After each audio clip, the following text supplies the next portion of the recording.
ജീവിതത്തിൽ എന്നെന്നും ഓർമ്മയിൽ സൂക്ഷിക്കാനുള്ള നല്ല നിമിഷങ്ങൾ സൃഷ്ടിക്കുകയാണ് പലപ്പോഴും യാത്രകളിലൂടെ ചെയ്യുക. എന്നാൽ ഇന്നലെ മലപ്പുറത്തെ പാങ്ങ് എന്ന ഗ്രാമത്തിൽ നിന്നും യാത്ര തിരിച്ച അധ്യാപക സംഘത്തിലെ 9 പേർ തിരിച്ചെത്തിയത് ചേതനയറ്റ മൃതദേഹങ്ങളായാണ്. കളിച്ചും ചിരിച്ചും ആസ്വദിച്ചുമുള്ള യാത്ര സെക്കൻഡുകൾക്കുള്ളിൽ ഒരു ദുരന്തത്തിലേക്ക് കലാശിച്ചപ്പോൾ ആ വണ്ടിയിലിരുന്ന് മരിക്കുന്നതിന് തൊട്ടുമുൻപ് ആശ ടീച്ചർ ഒരു പാട്ട് പാടിയിരുന്നു.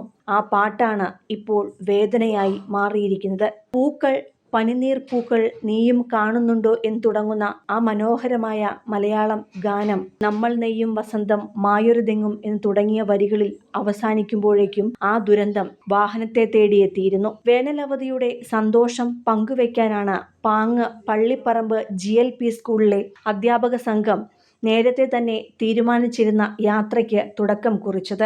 അതിരപ്പള്ളിയിലൂടെ മലക്കപ്പാറ കടന്ന് വാൽപ്പാറയിലേക്കായിരുന്നു സംഘത്തിന്റെ യാത്ര. എന്നാൽ ഇത്രയേറെ സങ്കടം ബാക്കി വെച്ച് ഇവർ മടങ്ങുമെന്ന് ആരും കരുതിയിരുന്നില്ല. പാങ്ങ് സ്കൂളിലെ 1-ാം ക്ലാസ്സുകാരനായ അജുവിന്റെ അമ്മയാണ് ആശ ടീച്ചർ. സാധാരണയായി എല്ലാ യാത്രകളിലും മകൻ അജുവിനെയും കൂടെ കൂട്ടാറുള്ളതാണ് ടീച്ചർ. എന്നാൽ എന്തിനോ ഇത്തവണ ഈ യാത്രയിൽ മകനെ വീട്ടിലാക്കുകയായിരുന്നു.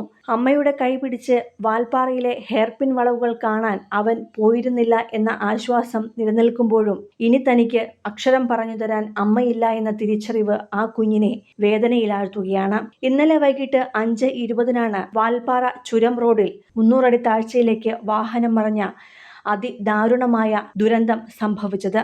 വാൽപ്പാറയിലെ 13-ാം ഹെയർപിൻ വളവിൽ വെച്ച് നിയന്ത്രണം നഷ്ടമായ ഇവർ സഞ്ചരിച്ച ട്രാവലർ വാൻ അഗാധമായ താഴ്ചയിലേക്ക് മറിയുകയും 9-ാം വളവിലേക്ക് പതിക്കുകയുമാണ് ചെയ്തത്. അപ്പോഴേക്കും വാഹനത്തിൽ നിന്നും പലരും തെറിച്ച് പുറത്തേക്ക് വീണിരുന്നു. അധ്യാപകരും ജീവനക്കാരും പാചക തൊഴിലാളിയും അടങ്ങിയ ആ സംഘത്തിന്റെ ആഹ്ലാദാരവങ്ങൾ നിമിഷ നേരം കൊണ്ടാണ് നിലവിളികളിലേക്ക് വഴിമാറിയത്. വാഹനം പൂർണ്ണമായും തകർന്നുപോയ ആ അപകടത്തിൽ 8 പേർ സംഭവ സ്ഥലത്ത് വെച്ച് തന്നെ മരിച്ചിരുന്നു. മലപ്പുറം പുലമാന്തോൾ സ്വദേശിയും പാങ്ങ് GLP സ്കൂളിലെ പ്രധാന അധ്യാപികയുമായ അജിത, പാങ്ങ് സ്വദേശികളായ അധ്യാപികമാരായ റംല, സുഹ്റ, ആശ, അധ്യാപകനായ മജീദിന്റെ ഭാര്യ റുഖിയ, സ്കൂളിലെ ബസ് ഡ്രൈവർ നൌഷാദ്, സ്കൂളിലെ പാചക തൊഴിലാളി സാജിദ എന്നിവരാണ് സംഭവസ്ഥലത്ത് വെച്ച് തന്നെ മരണത്തിനു കീഴടങ്ങിയത്. അപകടത്തിൽ മരിച്ച അധ്യാപിക സുഹ്റയുടെ മകൻ ഹിഷാം പൊള്ളാച്ചി ആശുപത്രിയിൽ എത്തിച്ച ശേഷമാണ് മരണത്തിനു കീഴടങ്ങിയത്. ഇപ്പോൾ ഒറ്റ ദിവസം കൊണ്ട് ആ സ്കൂൾ തന്നെ അനാഥമായ അവസ്ഥയിലാണ്.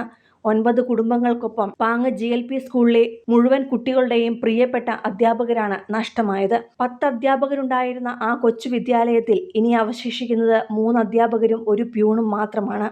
ദുരന്തത്തിൽ മരിച്ച 9 പേരുടെയും മൃതദേഹങ്ങൾ അമ്പലപ്പറമ്പ് സ്കൂളിലെ പൊതുദർശനത്തിന് ശേഷം വീടുകളിലേക്ക് കൊണ്ടുപോയി. വൈകാരിക രംഗങ്ങൾക്കാണ് പൊതുദർശന വേദി സാക്ഷിയായത്. 9 മണിയോടെയായിരുന്നു മൃതദേഹം പൊതുദർശനത്തിനായി അമ്പലപ്പറമ്പ് ഹയർ സെക്കൻഡറി സ്കൂൾ മുറ്റത്തേക്ക് എത്തിച്ചത്.